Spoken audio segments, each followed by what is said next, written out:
Hello everyone, welcome to my channel. My name is Xony, and today we're going to have some more stories from Reddit. But before we start, it would be so much appreciated if you would subscribe to my channel, like the video if you enjoy it, and maybe leave a comment down below. These simple clicks would mean a lot to the future of this channel and really reward the effort that I put in every day. And now without further, let's go. Now let's get into today's stories to find out what happened. I 26 male was at my family reunion when I saw her 23 female for the first time. She was helping my stepbrother escort my grandmother to one of the picnic tables where she could sit down. I watched this woman talk and laugh with them for a while. I didn't know who she was or why she was at my family reunion, but I hoped she wasn't related to me. She had curly hair that draped her feminine shoulders.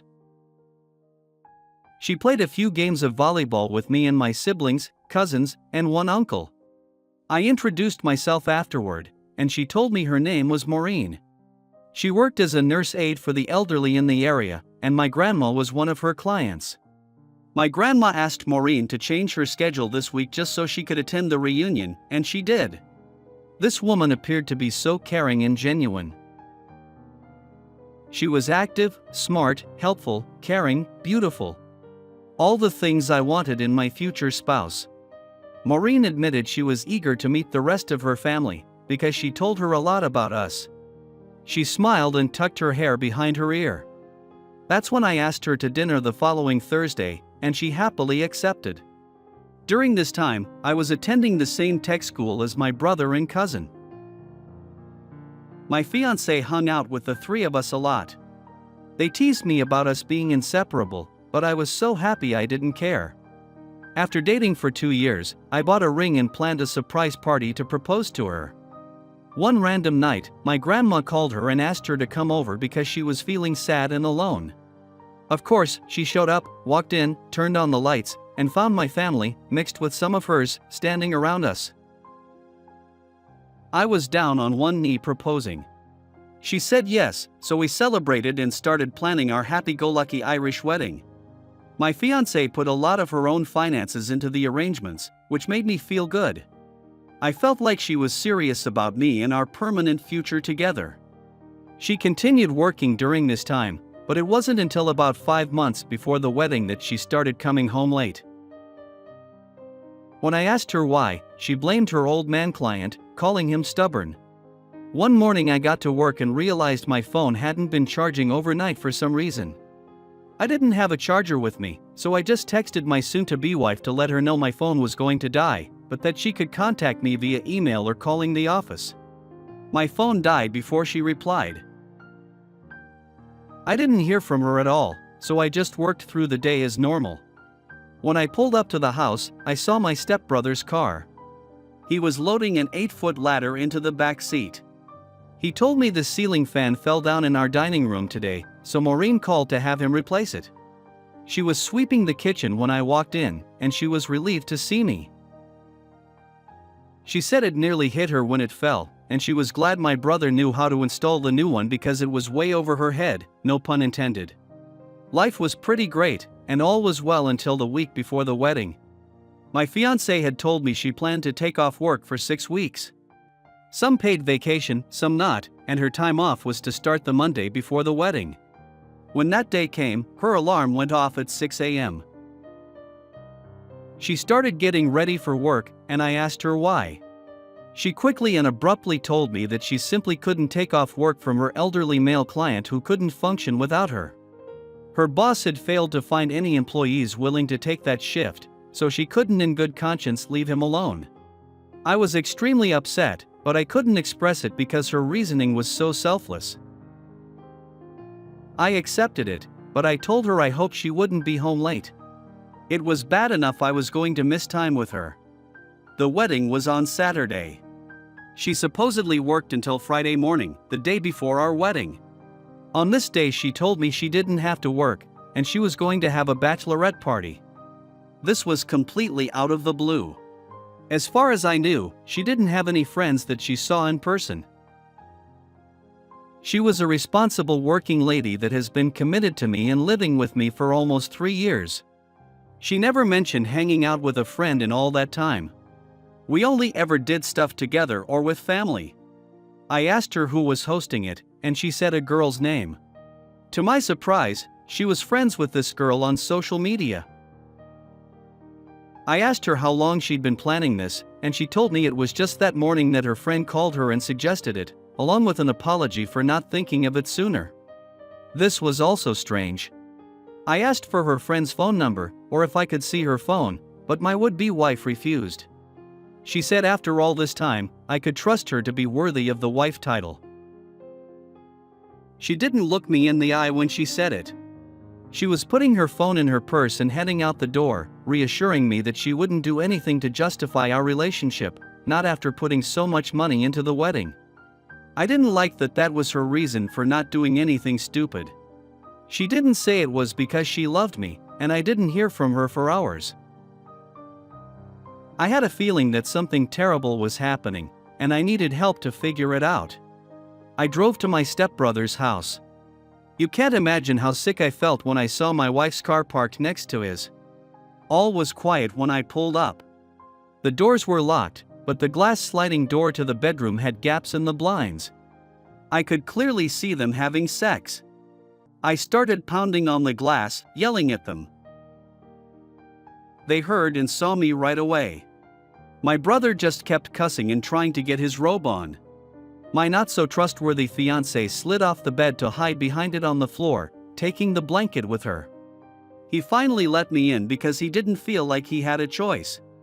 I punched him square in the jaw. He twisted and fell back, crashing into the end table.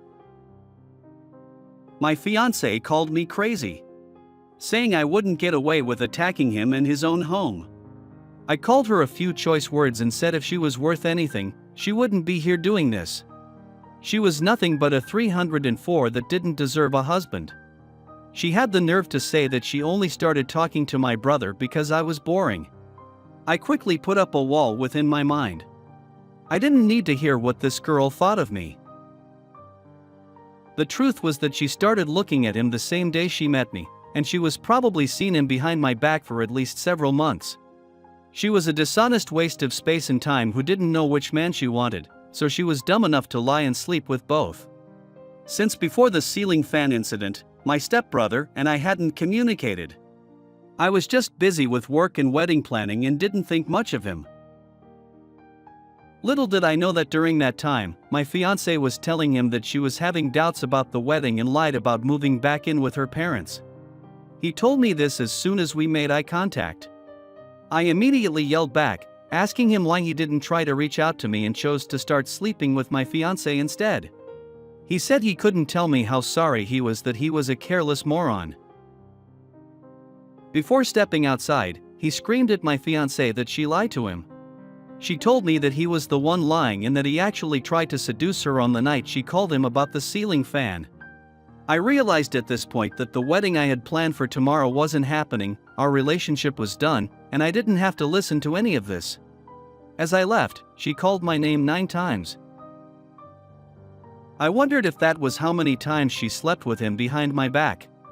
I went home and added locks to the inside of the doors. I paid for this place and I was relieved I didn't have to divorce her and fight for it in court. I put all her stuff outside the window and figured if she wanted it, she'd grab it before it rained. She showed up, shocked to find that she couldn't unlock the door with her key. Kicking the door and actually breaking a window before realizing her stuff was sitting outside already. I called the police and she was charged with criminal mischief since she was seen on the security camera furiously throwing the porch chair into the window. Even before the dust settled, she tried convincing my stepbrother to let her move in. He refused. I knew she deeply regretted her life choices at this point. She just spent at least $3,000 on wedding arrangements, even though she wasn't fully committed to me. She left me 7 voicemails within 3 months, full of remorse and sniffles. I heard from my grandma that she was fired from her job, although I can only assume it was because of the criminal mischief charge. I know she cared about her job, and I can't imagine she'd be mentally okay after this. I don't know where she went, but I don't feel like I'll be running into her at the grocery store anytime soon. Now let's get into the second story. My girlfriend and I were together for almost 6 years. I 29 male met my girlfriend 31 female at Walmart. We were both single, without kids, in the fast checkout. She was short $20 for her stuff because her debit card had a hold on her account. I overheard the situation, so I paid for it. She was so embarrassed and thankful to me, she asked me for my contact information so she could pay me back. When she texted me a few days later, she asked me how I could receive an electronic transfer. I told her I'd rather see her in person and treat her to her favorite beverage. It worked like a charm. We met at a bubble tea shop and talked for hours. Something about her made me feel like I could trust her and tell her my innermost thoughts. We bonded as if it was what nature intended. She helped me to get through my father's untimely death and made sure I stayed in the present moment. I never knew how great it was to have a long-term romantic relationship before I met her. She was my first for a lot of things. She was a caseworker for a non-profit organization for battered women, and she was living with her mom, who was also hurt in the past. This might have played a part in her distrusting perspective that she had yet to show me. When I asked her to move in with me, she ghosted me for weeks. It was really shocking because we went from talking every day for a year and a half to nothing. I felt sick, like I did something drastically wrong and wasted my time and energy. When she showed up, she brought me flowers and apologized. She said she was so scared to move in with a man because her career was filled with troubling relationship stories. Women who had to get away from bad men. She became thankful that she never found herself in that situation, but now she was about to take a chance with me. I told her I got why she was worried, but we could take it one day at a time. Up till this point in our relationship, there was no reason for her to be afraid. We lived together for 4 years, so at this point, we'd been together for over 5 years. I was certain she was the woman for me. She, on the other hand, was changing. Over the course of time, she became very relaxed while living with me. She let her guard down and started doing stuff she never did before, like eating junk food every night. It was a bad habit, and after the first 3 days, I said something to her. I was nice about it. I just warned her that I'd only been able to stay fit and healthy to this point in my life because I avoided junk food like the plague and only ate within a certain time frame each day. With her mouth full of chips, she glared at me. She said she didn't want to be parented by me. I was surprised she took it so critically. What's the point in having a spouse if they can't help you with their own advice and experiences? I told her that, but she said I just have to trust her to do what's right for herself and love her unconditionally. I didn't like that. It was like she was writing herself a get-out-of-jail-free card. She continued eating like this and gained 30 pounds in 3 months. I continued to love her, but I started suggesting every day that we go to the gym together or go for a long walk around the neighborhood. She told me she didn't feel like it after working all day or week, and eventually snapped and told me to stop asking. She reminded me that I wasn't her parent. Then she went on a rant about how she found more support on Reddit for her body type than I'd ever given her. I told her I still loved her and wouldn't give up on her well-being just because she wanted me to. She plunked in her dead phone, waited for a few minutes, then went to the bathroom. When her phone came back on, I opened it. She had apps I didn't know she had. I clicked on one, which was a dating app, and found messages between her and several other men. At least 8. All of them told her how beautiful she was and how they'd sleep with her if they ever got the chance. I got so sick to my stomach that I ran to the kitchen sink.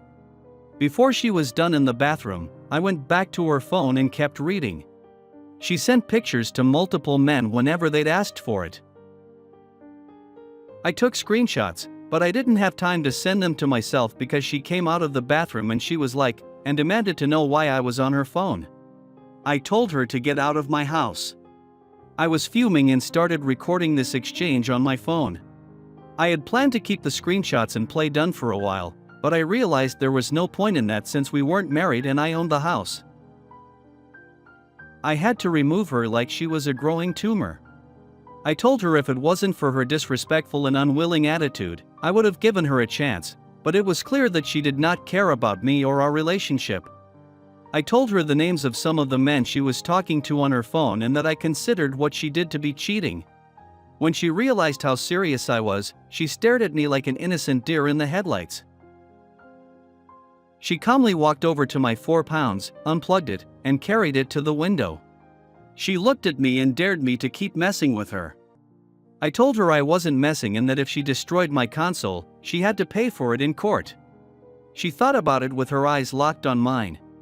While holding it out the window with one hand, she used her phone to call her mom. As soon as she started whining and crying to her, I tried to grab the 4 pounds out of her hand, and she dropped it. Unbelievably, luck was on my side. There was an old trampoline in the backyard, put there by the neighbor, who planned on throwing it away. The 4 pounds bounced a little but was fine. My girlfriend started accusing me of attacking her while she was on the phone with her mom. This is why it's so important to have cameras inside the house. There was evidence that I didn't touch her, and I had to show it to the police when her mom filed a report against me. She was acting like a child. Instead of the grown woman I thought she was when I asked her to move in with me. That night, her mom came to get her, angry with me for something I never did. I got all her stuff to the front door for them. I was just glad to be rid of her.